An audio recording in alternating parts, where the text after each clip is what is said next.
Hold up.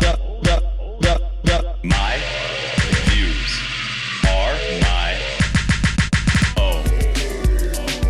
You heard it here first. You heard it here first. You heard it here first. Lightning round.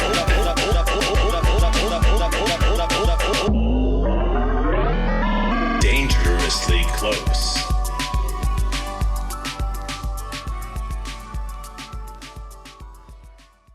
Cool.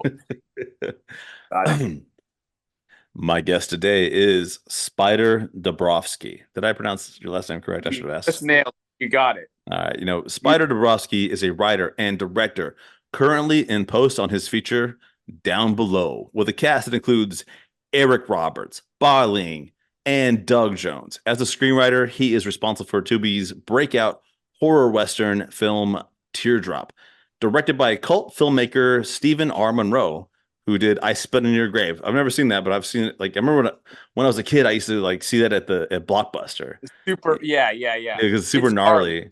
It's so gnarly. It's like one of those things where it's like it's like a shock film. And I always saw that, I was like, oh man, that looks not. But my mom would never let me check that out. Next level gnarly. I'll tell you a little story about it. When I worked with him, like it was. His film was so hardcore that I watched, because I hadn't seen it when he signed on, and then I watched it, and I was like, my gosh, like I honestly almost couldn't make it through the film. But he's also such a great filmmaker. Like, what makes it so hard to watch is that he's so good at storytelling. So it's just so like real and well done. So I was like, oh man, like and the movie we did together was like more like Shining and Supernatural. So I was like, oh, cool. His instincts on a much more like genre, like I Spit in Your Grave is very realistic. And so, but yeah, I mean, I told him, I was like, man, your movie was like brutal. I still have never seen it. I just know it as being one of those like the most shocking films like in the 1990s, and like in Blockbuster, like you had to be 18, to rent it or whatever. But anyway, back to you. Hold on. Spyder has been an executive like I'm fumbling my words. Oh, hey, just for the listeners to know, you have no idea how much chaos happened. This is a Christmas miracle.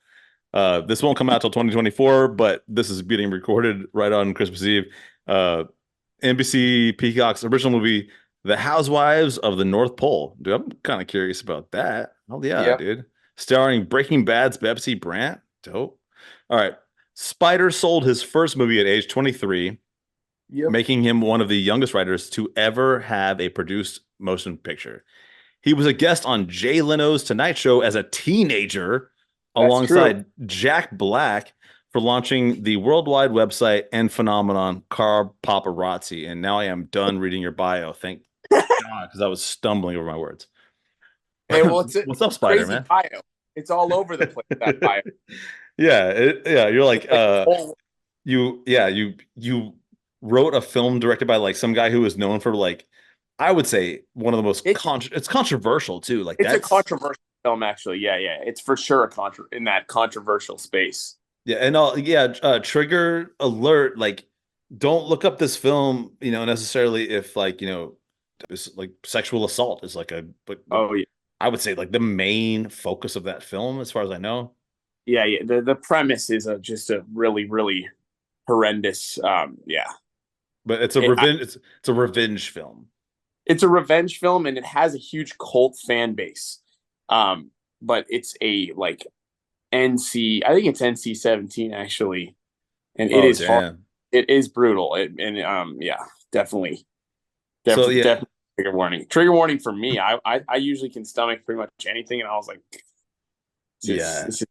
There's been a few times in my life where I've seen a film I was unprepared for, with something like that maybe in it, where I was like, oh man, like this is way more intense than I had anticipated, or like and I'm not here to judge. I've never seen the film, but I could go ahead and tell you guys it's not a John Wick. The John Wick franchise, although I mean, like, also trigger warning there. John Wick goes on a revenge rampage because someone kills his puppy. And as someone who loves dogs and has a dog, that gets to me a little bit. But this ain't nothing like, Yeah, it's not like ugh, John. no. All right, man. So, like we had said earlier, when I was talking to you earlier, I had no idea that we followed each other on Instagram. That's I one of the know. things. So I actually just checked out your Instagram, and all right, I think we have a lot in common, but I'm gonna go ahead and say this. So you surf, you write screenplays, you direct. You went on Jay Leno when you were a kid to talk about car paparazzi, which was a cool thing you were doing.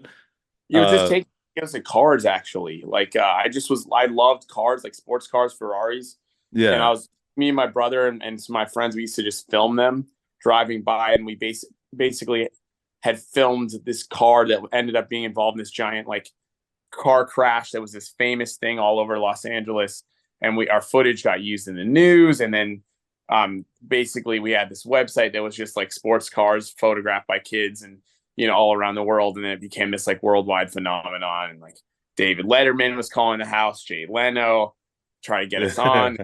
It was Jay Leno, and then and admittedly with Jay Leno, the funniest thing was like he asked us, he's like, who do you want to be for your I think I was 13.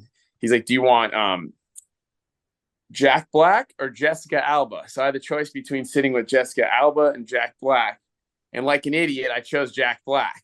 No, But that's not an idiotic. That's a at Jack 13, Black is a American treasure.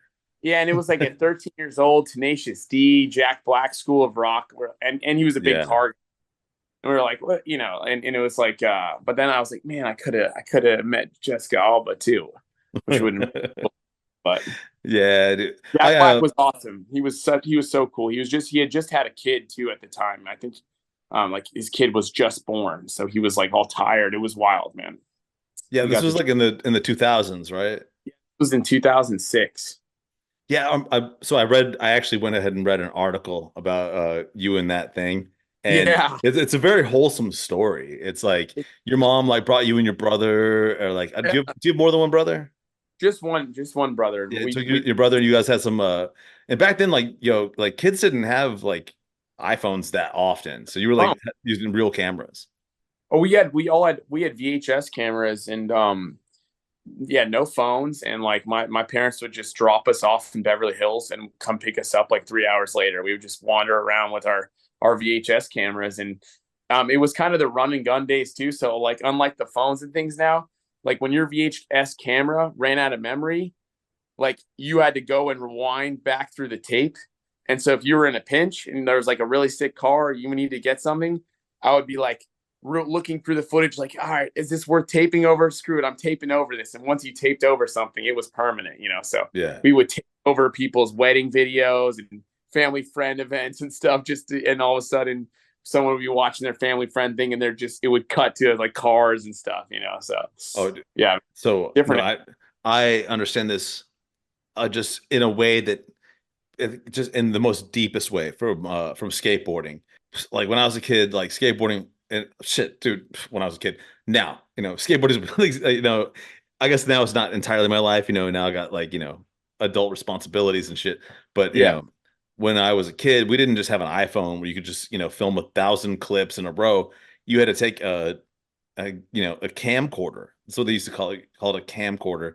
And we would do the thing where you when you finally landed the trick, you'd wave your hand in front of the lens so that you'd be able to find it while you were fast forwarding. Dude, Yeah, I'm not even done reading your bio yet.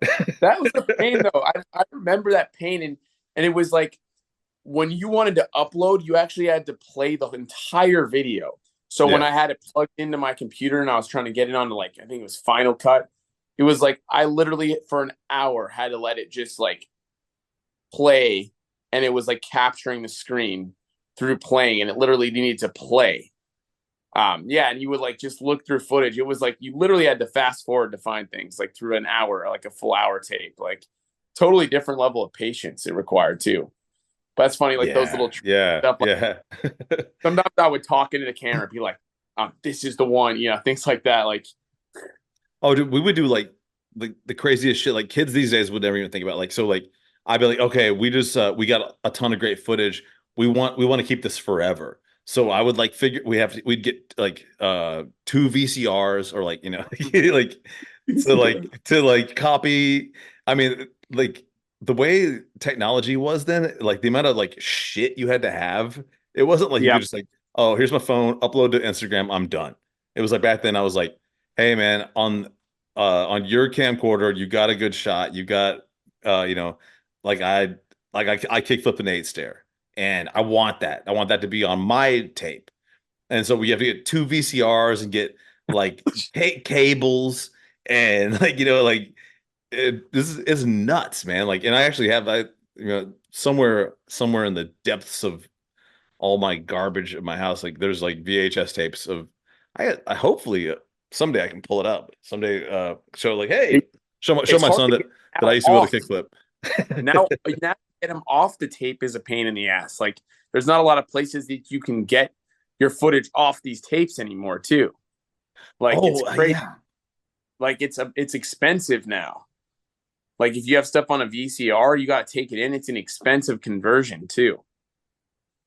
It's like Yeah, all this became so dated, but it's funny, really. Like we're not talking about that long ago, and now all of a sudden the idea of that kind of stuff is like so far. Like the tech jump is crazy with like memory cards and things like that. It was like I didn't grow up anywhere near understanding film, but I imagine that's what the people who were like on hard film who were like going from like the jump from like the cassettes and tapes to like digital memory cards is a crazy jump.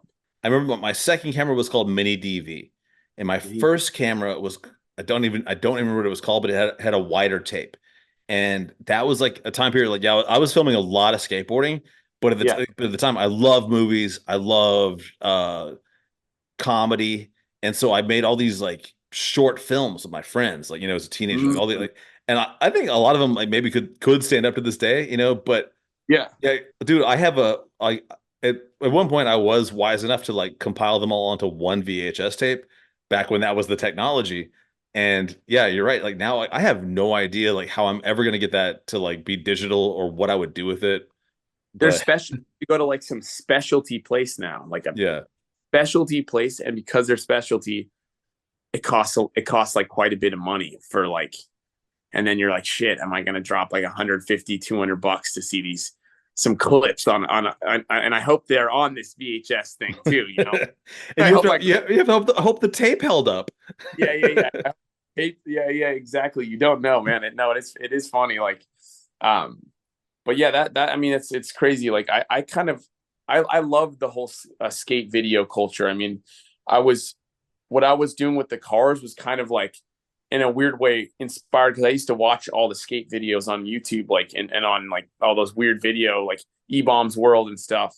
When they started, they were like skate tapes. And I was like, I'm going to do that with cars. So it's going to be like the sickest cars and the coolest videos where I try to get people to burn out and do donuts and then compile it and put a sick song over it. And that's how the videos actually, one of the videos went viral on one of these websites and, got like several million views. And then the news channels started reaching out. But I was Yeah. very into the skate things. I just couldn't skate. So it was, a same style of videos though. Yeah, on the wholesome note, from the article I read, uh, I apologize that I do not recall the publication. It was online. Yeah. I'm sure you guys can find it, man. Just Google Spyder Dobrofsky, Yeah. It's on car there. paparazzi. But there's a part where they quote your mom in it, Yep. and they said like CNN called, and they're like, "Yeah, we'd like to talk to Spyder Dobrofsky," and she's like, yeah, I'm his mom," and they were like, Yeah. "What?" Yeah. They're That like, was wild. they must have like not thought you were I a was at kid, dude. school. Yeah, I was at school. Yeah, I know. I was in middle school. No, they had no idea. Yeah, no, she still likes to tell that story because it's so funny. Like they just couldn't conceive of the idea of like these videos and someone like tracking cars and like they would be tracked all the way down through Beverly Hills, like usually on like almost a mile, and that was because we were literally running the mile. Like so, I would chase after every block to keep getting footage and footage. So it looked like we had like a Yeah. someone on every block, filming it. But it was just like pure passion, like just kids just loved Yeah. cars so much that wanted to get like every angle. Yeah, but and additionally, it seems like you had like cinematography in your blood, man. But it's like it's that filming aspect, man. Like that's that. Totally. And that's what translated is I was like, when it wasn't just the cars, it was like getting the right video, the right angle. When they would come, I would like want the light to be good and like to get a good pan, and it was like, yeah, it was like the early like understandings of like framing and composition and with a little bit of like the docu style because it was like the live like oh shit, like National Geographic, like it's like the rare wolf, so it had that like car spotting element mixed in with like filmmaking. Yeah, yeah, dude. So hey, Yeah, let's go back to surfing for one sec. So sure. okay, here's the deal, man. Like I live in Nashville, man. I'm landlocked. Surfing Yeah, to me is just like it's a luxury because I have to go to a place I don't live. I have to borrow a surfboard or, find a way to you get got someone, wetsuit, I all guess that. you could rent them to some places. Yeah, I hope so. I don't know. you can, But but the boards you can usually rent are not great, and then you need to like kind of tailor a board to your height, your weight, your level of balance. So it's hard with rental kind of boards. we had the wild. I don't want to go too deep into this. This got discussed like when this podcast first got launched with some of my friends.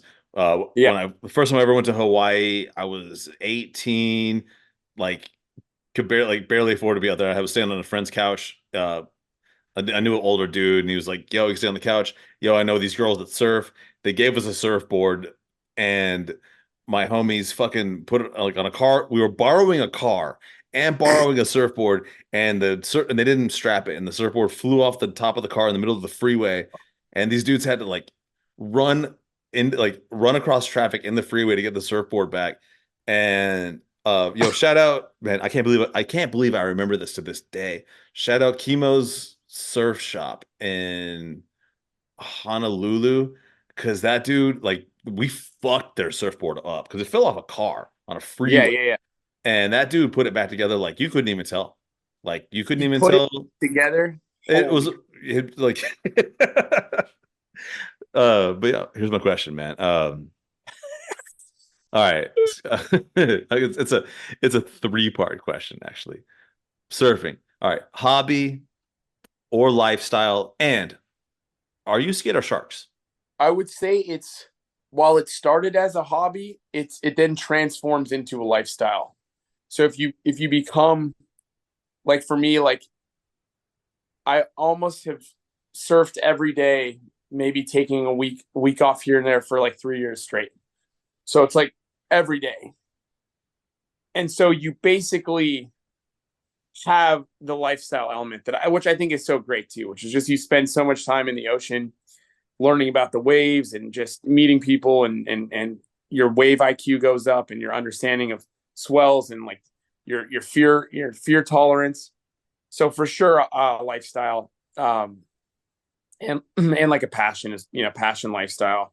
Yeah. And then I am not afraid of sharks. No, I am afraid of sharks, but I don't. I almost go into a place where I really just don't think about them. So like as much as Jaws is one of my favorite movies, when I got really really into surfing the last 3 years, I kind of don't watch that movie anymore Hell yeah, because I dude. I don't want to think about it. You know what I mean? And but I did actually have my first shark encounter about a year and a half ago. Um, I was surfing in Santa Monica by myself in like the morning, and I'm just sitting there, kind of zoning out, sitting on my board, and I see just right in front of me this this the way it breached is what it actually came belly up, so I could see its belly and its mouth, like Oh, not gnarly as and fuck and I that. didn't see it in right, so it actually breached, and so because of it breaching belly up, where it was like white, the white belly and the mouth looking at me, it didn't register as a shark at first because you always in your mind expect to see a fin or right. I saw it just Yeah. come like vertical about maybe 5.5 feet from me, very close. I'm just sitting on my board, and it had a fish, like a pretty decent sized fish in its mouth that it was just obliterating, and blood was squirting out. And then finally I realized, oh shit, that's a shark. And I have never paddled and swam so fast in my life. And if you're supposed to stay calm, I didn't. I just booked it, and I caught the first wave in on my stomach, and I got in, and it turned out it was I think it was a 4-foot mako shark. Okay. That was so I don't know, that it was scared the shit out of me. And then I also surfed at a spot up north a few weeks ago for Thanksgiving that I learned that last year at Lover's Point, someone was attacked by a 20-foot great white shark there. Whoa. But I learned, yeah, this is no, and he lived. And Yeah. then there was another attack 1 week later by the same great white where it bit into someone's boat, like a little canoe boat. And some guy decided to tell me that story while I'm out there surfing for the first time. And then I got out. What the, Yeah. like I shit want spooks. It's hard. I want to I want to preface everything that I'm about to say with the fact that sharks are like absolutely 100% like a necessary part of the ecosystem. We should not be afraid of them. You are so much more likely to just die from something, the stupidest thing. You're more likely to die of like eating a cracker wrong, or like, fucking doing anything stupid. Like I'm just saying, like, you really are more likely to die that way than a shark getting you. But I watched Jaws way too young, scared the shit out of me, and I love surfing. But like I said, I'm a landlocked dude, so I don't like, unlike you, I don't spend enough time in the ocean to familiarize and get like, it's like that thing where you're there so much that it gets normal and you kind of forget about it. So every time I do surf, it's like it's not even on the back of my mind, it's like in the middle of my mind. And part of it is like, so I went to college with a couple of dudes or brothers, and they're not surfers, they were fishing. This is over in Florida, where there's a lot of shark attacks over there. And he was fishing on a sandbar, and a shark came and just took his leg off, like just one clean bite. And the story's it's just a couple of dudes I went to college with. I'm not good friends with them. No longer in touch. I just remember like, wait, one of them got their leg bit off by a shark. One fishing at the hip. Took his leg off at the hip. Had the leg. His brother was gnarly as fuck. I remember, so these are all a bunch of dudes I worked with that were friends with these guys, and like we were all like going to college together. So like, man, at this point in my life, I can't shout these guys even out because I can't remember their names. But I swear this is a true fucking story. And the brother, the one that didn't get bit, swam after the fucking shark, got the leg back because the shark, I guess, didn't really want to eat it because that's how they are. They don't really want to eat us. Swam his brother back into shore, brought the leg back. The leg was, of course, not reattached. You can't reattach those things. That dude had like the most amazing prosthetic though. I had seen that dude walking around for like months. Never knew he had a prosthetic leg all the way up to the hip. So, dude, pretty incredible what they can do. I mean, must have been a fucking like really like a big nasty shark, like to like slice off a whole leg. Yeah, it's like that surfer girl, like Bethany Hamilton or whatever. Oh hell yeah! Have you ever seen her movie? Yeah, her movie is so cool. The thing is, I knew what was going to happen, but I still got scared because I'm scared of sharks. I the same way watching it. It's like and it's crazy because like, I mean, like you said too. At the end of the day, like I looked it up, like more people die of cows every year than sharks. Yeah, that's like, crazy. Cows tipping over on people is like 40 people a year, and sharks is like 3 to 4.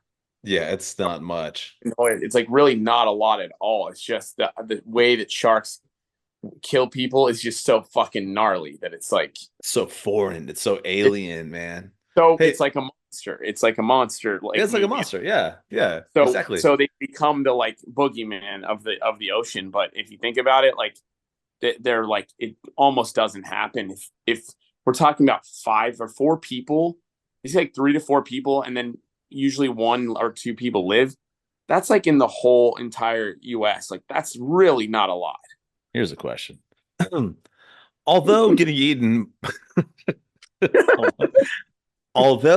eaten by a great white shark would be a really scary way to die, do you think it's probably also the coolest way to die? I think the coolest way to die is to go in a rocket ship and get like sucked into a black hole.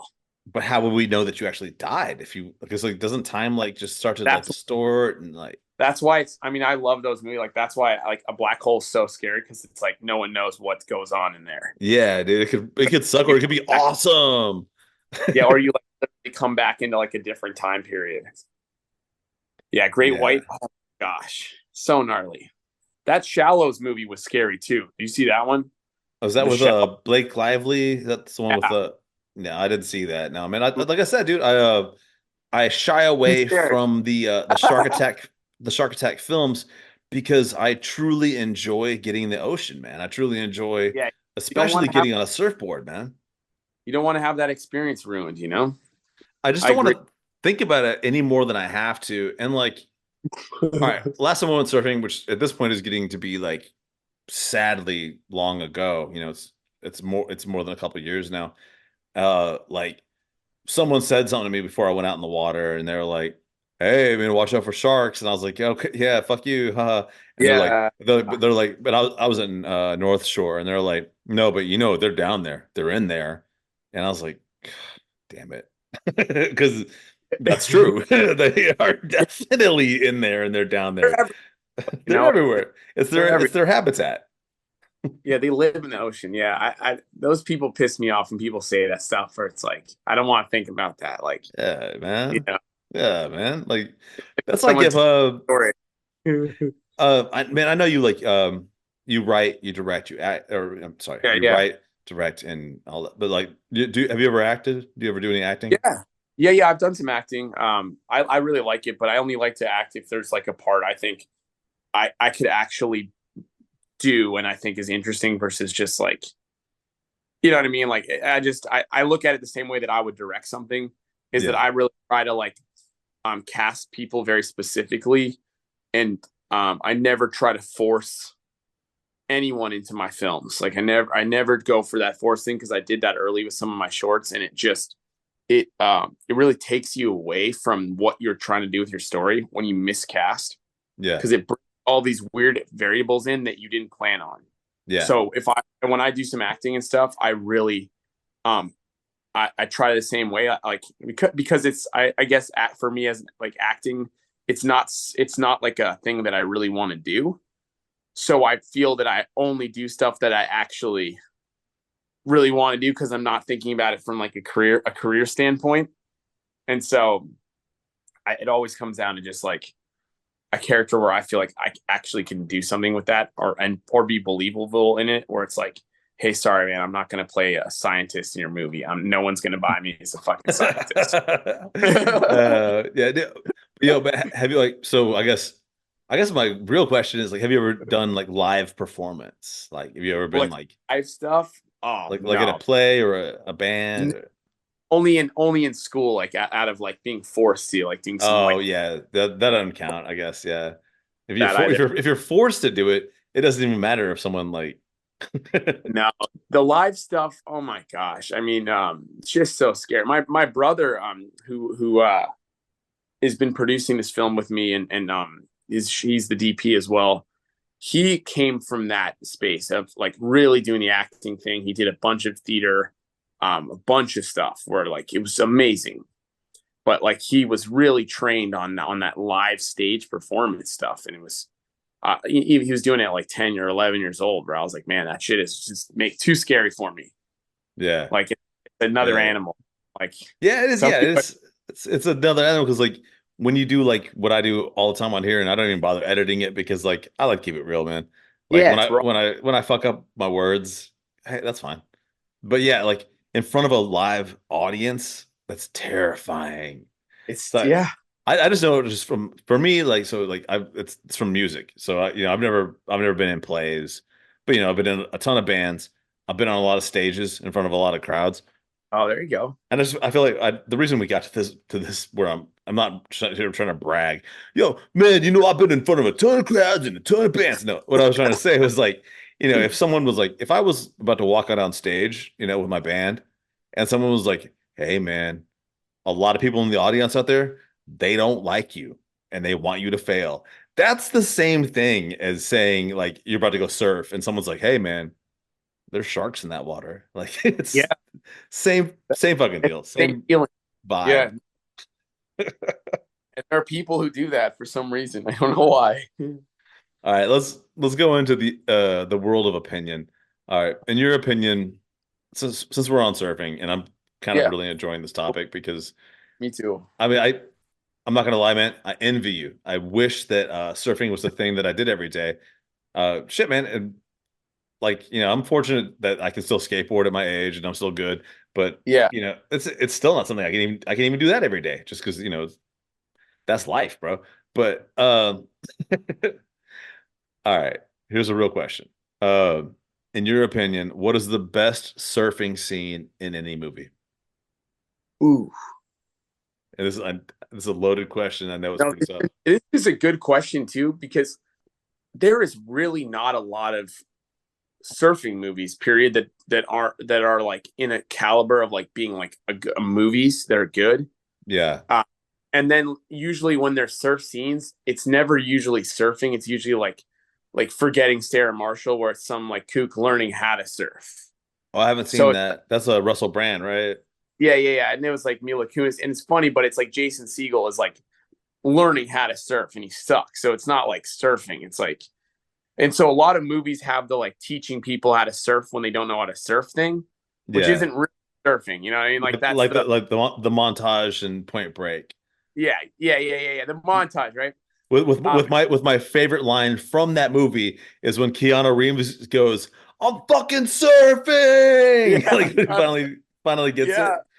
it. And that, you know what I love about that movie? You'll watch on the footage where there's someone riding a wave, and they go from riding a 2 foot Malibu wave to like a 6 foot like overhead barreling wave to then they're going backside. Then they become switch foot. Then they're bored. You know what I mean? Like it's amazing how many cuts on the wave like are not even possible. It's not the same wave. It's not the same surfer. And it's funny. The better I got when I first watched the movie, and I didn't really surf, I didn't notice it. And then when I started watching that movie, I'm like, the opening scenes where the guy's surfing, I'm like, dude, this guy's surfing like literally like 6 to 8 foot like barreling hollow wave, and then while riding it, it turns into like a 3 foot mush ball like in Topanga or something. But I'll say like the Yeah, best, dude. the Oh, best. sorry. Oh yeah, Do you mind if I just interject one thing? yeah, please, And please, I must because I just please. the last guest I had on the podcast is an actor and he was raised his parents are Jamaican and he's from New York though, so he's got like just like an American accent, but he Sure. does a Jamaican accent. He just got cast. He's in a film right now that's out, and he is supposed to be from Saint Vincent, which is another island in the Caribbean, which Mhm. has a slightly different accent. And he was talking about like how it was hard, like to really nail that down, even though like he's like most American, like the most American audiences, they're not going to be able to tell the fucking difference. But he's like, to him, he was like, I have to make this right. Like this has to be Yeah. perfect. And he was telling me, he was saying like in Jamaican when you say boy, you're like it's like fuck, I'm not even gonna do it. I'm not gonna try to do it. He's like I was boy, yeah, boy. And then he's like in St. Vincent, it's like boy, like you fucking put the Y first. And I was like, yeah, no, like the reason I totally get that is that I live in what we call the American South, and I'm gonna say I don't love it here a lot of the times, but sometimes it's okay. The thing is, Southern accents yeah. and Hollywood and casting and the fact that it is not that goddamn hard to find someone who can do a Southern accent, and yet, like you'll get like one of the biggest a budget like a movie with like $100 million budget, Yep. and they cast someone that's like a Southerner, and they can't do it. They're doing Foghorn Leghorn from the fucking like Looney Tunes, Yeah. like Yeah. Yeah. I'll Yeah. I'll say it, boy, and it's clownish. It's fucking insane, man. You know that I don't know why, because they do a lot of research and other things. It's probably some weird shorthand of like not diving deep enough into it as a thing. Like same with like just all around like British, like someone's just British, but there's like all these different areas and things. And then Yeah. you have a few movies like Guy Ritchie movies who really understands like, okay, this is like the tougher neighborhood in in London, and like and right, and then but most like studio movies, they just ignored all that stuff. They, generic great guy, generic Southern guy, generic, You have brought me to, I think, probably the pinnacle of what I would say of casting. Okay, so this involves Guy Ritchie casting people to have a Southern accent, and why would you not either just find someone who can do it or train the person to do it?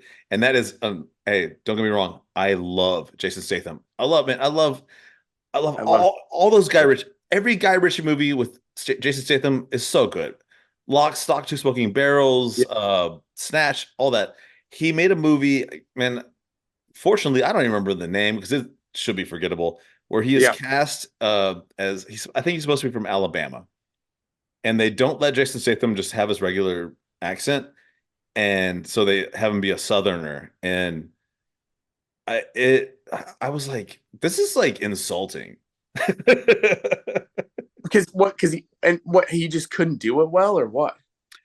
Um, he was unable to perform a Southern accent to what I think would even be considered like a standard that I think that like someone from Kentucky should be able to do.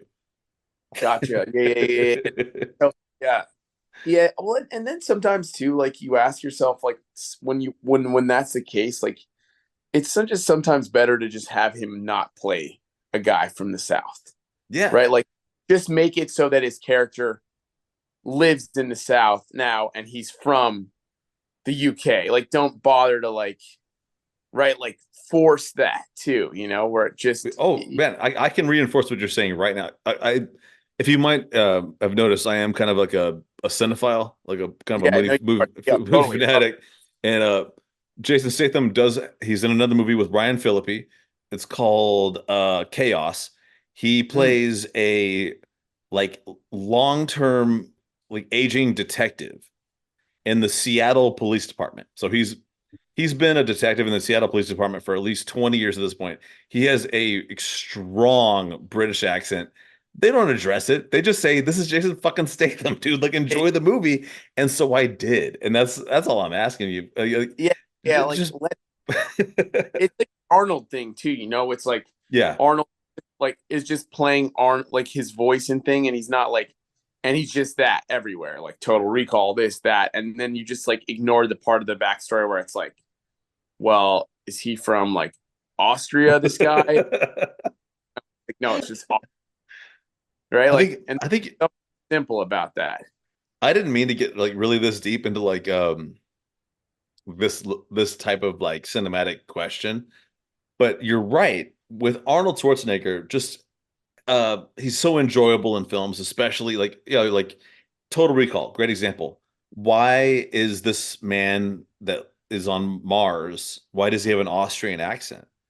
Like, or and for any reason, like, Yeah, why? No, but it doesn't matter because he brings like this kind of like movie magic. So I don't know.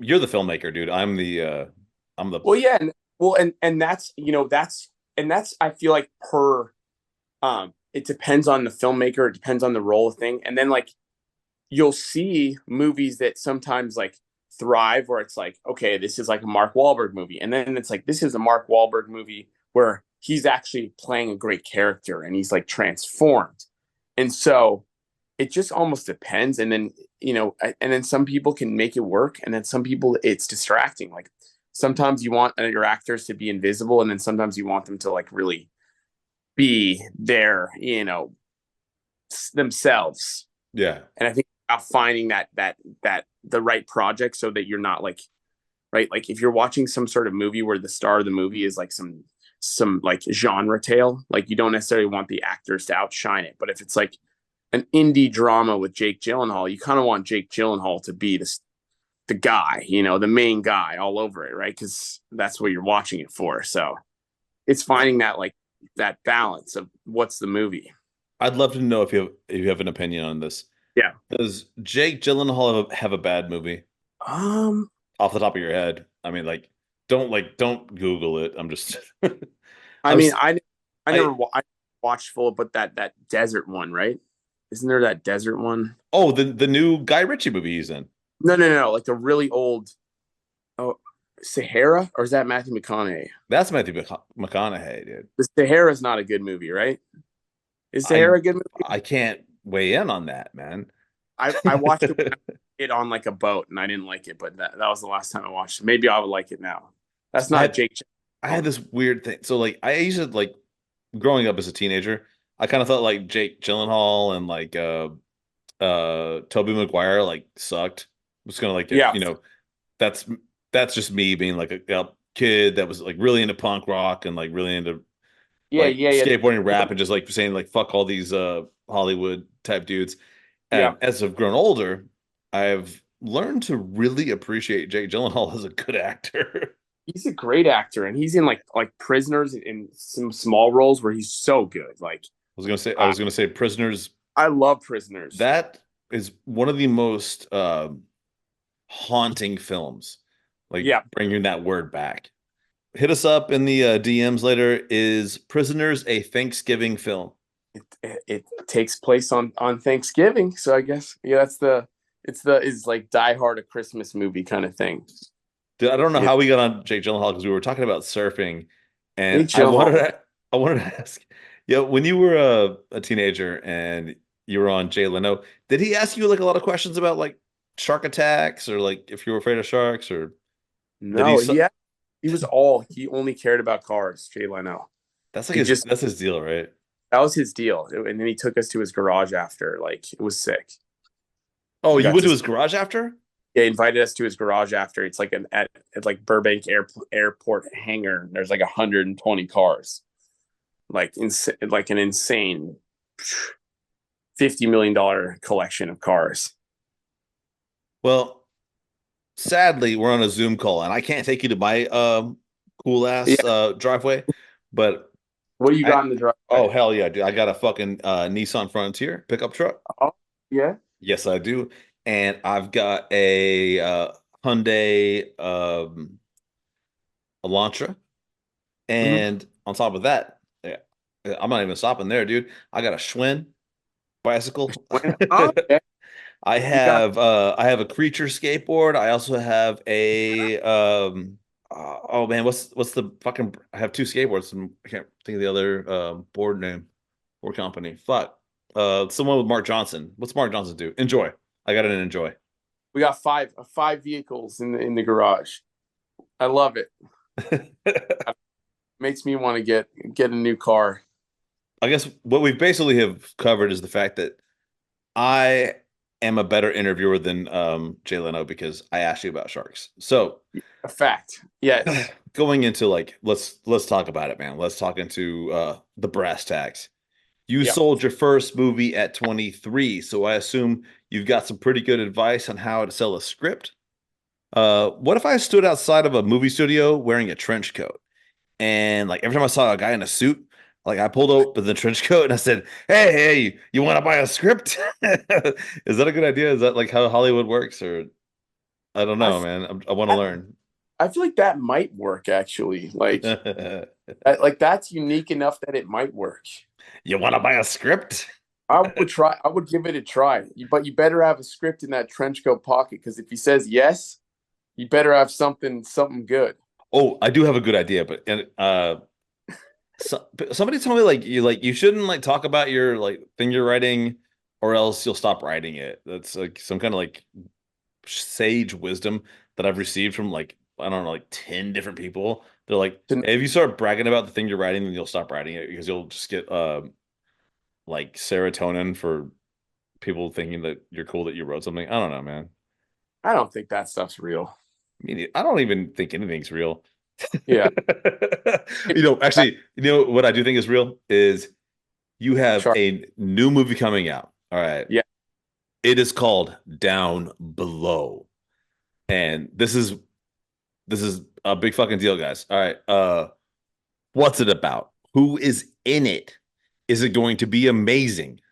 Tell me about this It's movie. gonna be amazing. I was so cool. Like for me, like working, like getting to work with Eric Roberts as a director was like so. I mean, I was a huge fan, and then um, getting to this, the cast was like it was a dream for me. Because I'd been a writer for like maybe 5 years, and the film we're in post production now, so we're in the middle of editing. So right after this, I'm kind of looking at getting sent cuts and dailies and footage.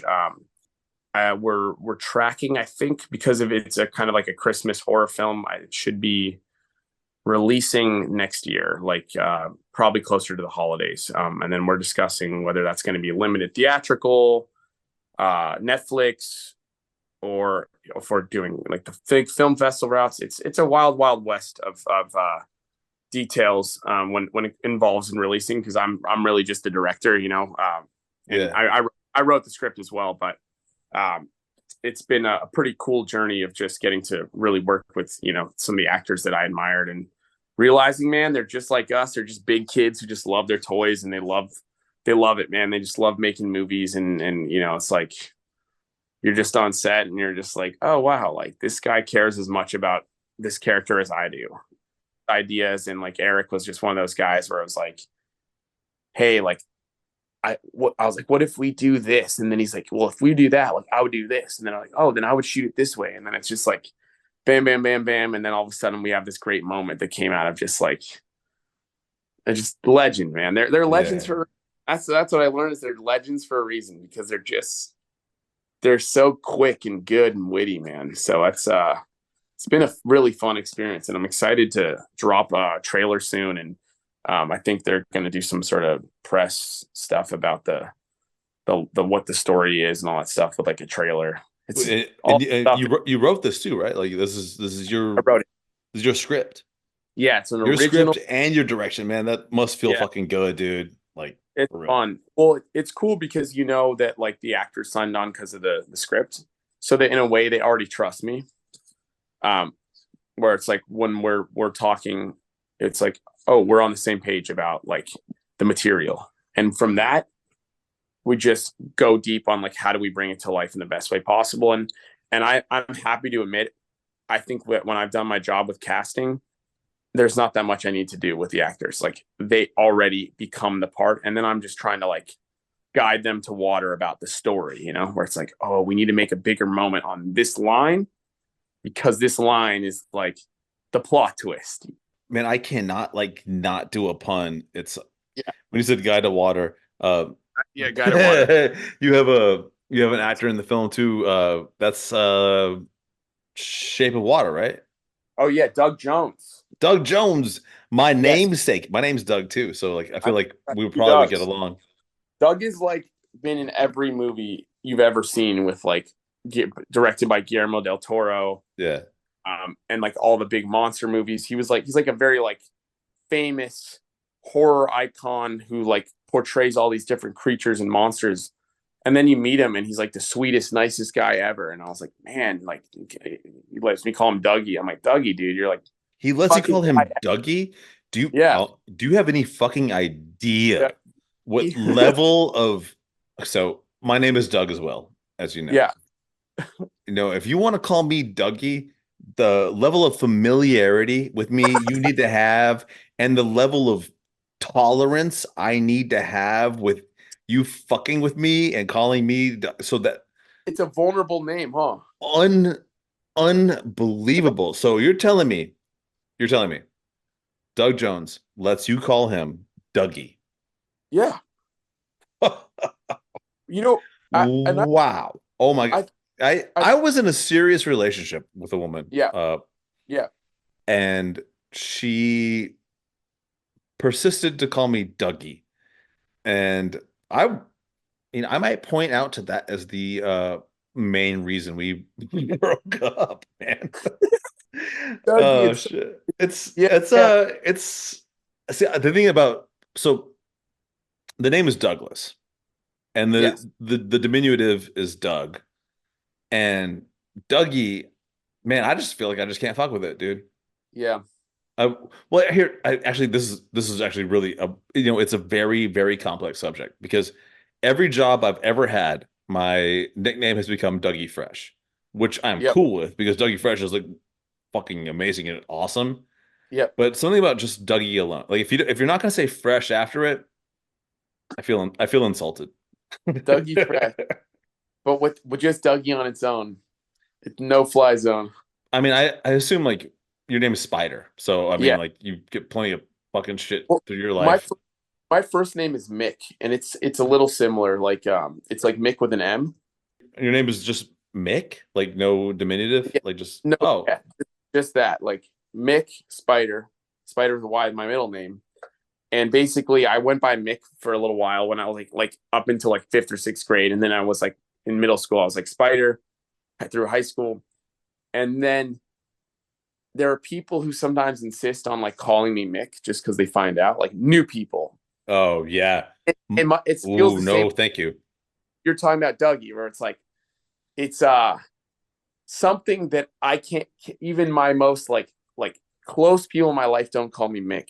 Even my parents, when they're pissed at me, don't call me Mick. In order for someone to call me Mick, and for me to like feel like not weird about it, you just it would have to be such a specific person that I was just like a girlfriend or something where I'm like, okay, somehow you've managed to like get to do that, but like Yeah. it's like it's weird. It's weird because it's just not something that I go by, and so it's but it is my name too. So it's like I imagine it's your thing. It's like the Dougie thing. It's like well, because it's not. It's because it's like while it's your name, like in terms of like a legal thing, it doesn't. It's not you, Yeah. right? Yeah. Like you don't really identify with it, so there's a level of like yeah, it's like some sort of alien thing calling it. Where Yeah. for me, it's like some sort of like government entity is calling me Mick. Like Mick, your taxes are due or whatever. You know, it's like Or like, it's like being weird to someone about their name. Like, what if like this entire podcast, if I had only called you Mr. Dobrofsky the entire yeah, fucking time, and I would just like was just refused to use your first name, and I'm just like, no, Mr. Dobrofsky, are you afraid of getting eaten by a shark? And if so, which kind of shark would you like to be eaten by? I don't.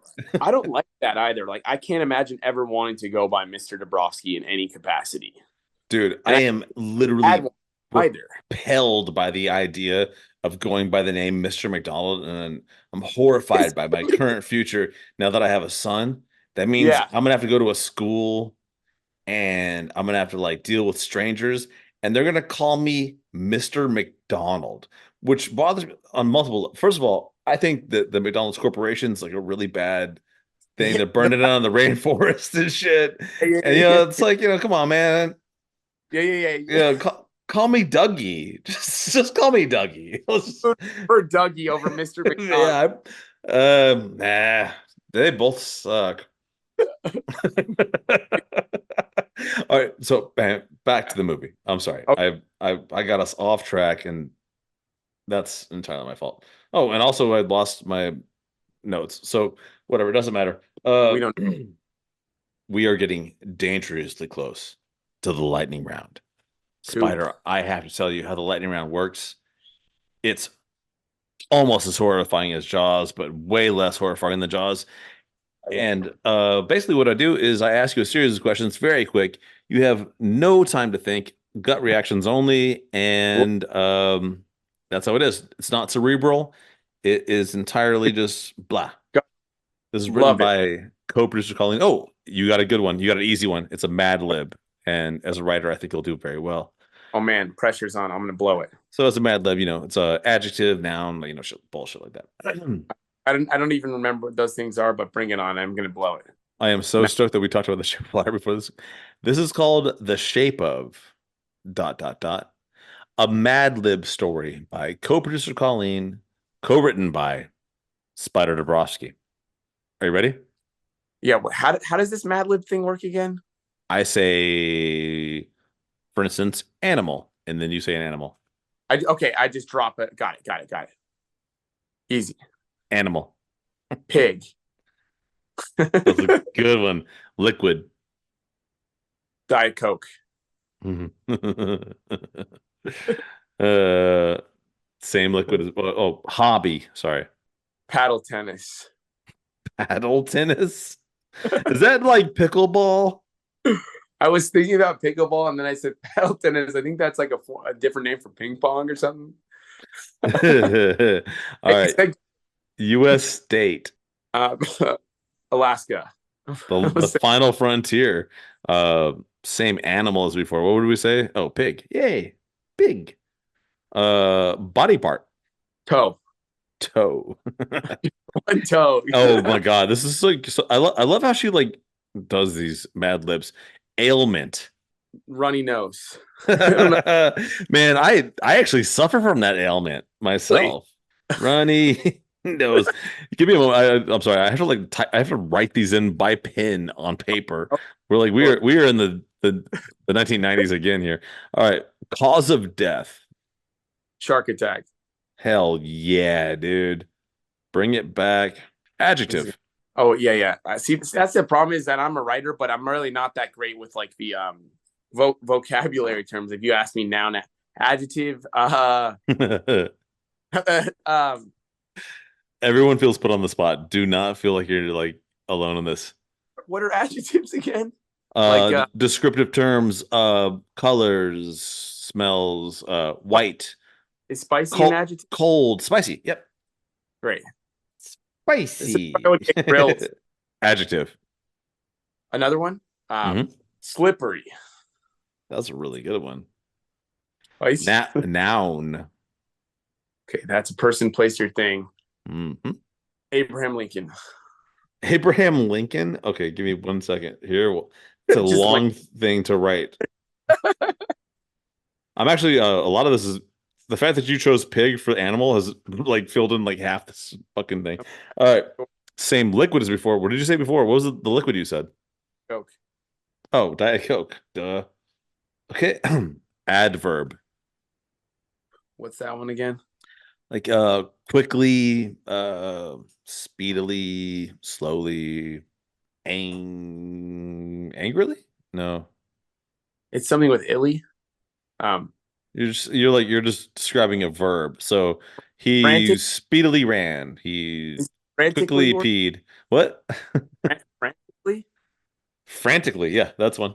Adverbs, man. My English Dude, they kill me. we no, That's, we go hard up on this fucking podcast on like testing you on like eighth yeah. grade. Yeah. Number. You're like, oh yeah, you're a writer. You get this. I'm like, man, I'm a screenwriter. I ain't no vocab writer. I got plenty of terrible grammar errors in my Trust, scripts. dude, every single time I've ever done a Mad Lib on here, no matter what, people will go like when I say adjective, they go, fuck. like, like, like 9 times out of 10, when I say adjective, they say fuck. Yeah, Anyway, last one. Number. 51. Hell yeah. All Area right, 51, Area 51, bitches. and Let's each hear hero. it, guys. Check it out, dude. This could be your next movie. I don't know. We'll find out. This The could be a Shape great. of dot dot dot. A Mad Lib story by co-producer Colleen, co-written by Spyder Dobrofsky, read by your favorite narrator, Doug, Dougie Dougie McDonaldy. Dougie McDuck. Once upon a time, there was a pig person who lived in Diet Coke. He was very happy and loved to paddle tennis in the Diet Coke all day long. But one day, some scientists kidnapped him and took him to a laboratory in Alaska. The scientists wanted to study the pig person because they believed his toe produced a powerful serum that could cure runny noses and save people from shark attacks. But one night, a lady who worked in the lab was finishing an experiment and locked eyes with the pig person. They instantly fell in love. She had never felt someone was so spicy. He had never thought anyone was so slippery.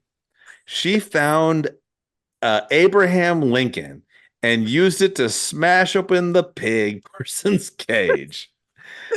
Diet Coke spilled everywhere, but luckily the lab had no security cameras, so they were able to escape and live frantically for the next 51 years. The end. I will say the lab in Alaska part actually was a good, like that actually. I was like, that actually is a good like movie visual. And Abraham Lincoln, it reminded me of like Abraham Lincoln Vampire Hunter, where he comes in and he's like breaking the cage down. And Underrated film. All right, Spider-Man. You have been dude, uh, this was you've been hilarious. you've been so kind to put up with me and the kind of person I am and how I interview. But before you go, I have one last question to ask you. It's the most Yeah. important question of the day. How can people find you, follow you, and check out your films, things you've already done, and things that are to come? Well, I'm on all the social medias. With my name Spyder, SPYDERDOBRO. And then the main thing to look out for is this movie and the trailer, which I think it'll be all over YouTube and Deadline and Variety and all that stuff. But yeah, man, this movie it's I put a lot of my life into this thing, so I'm very very excited to share this thing with you and everyone. It's been a labor of love, and it's just like filming cars, man. It's the same joy I get as running after a Bugatti Veyron on San Vicente, you know. Oh yeah, man. Spider, it has been Thank an absolute pleasure. Thanks for being on the show, bro. It was a blast. And I'm gonna now try not to think about sharks tomorrow when I surf. We got good swell here in LA for the next few days too. Look, just remember there's like almost like a no chance that it'll happen, and also if it did, it's the coolest way to die. It is, and then in my last story, I was like talking about it, all about it, and then it happened. It's like a Final Destination.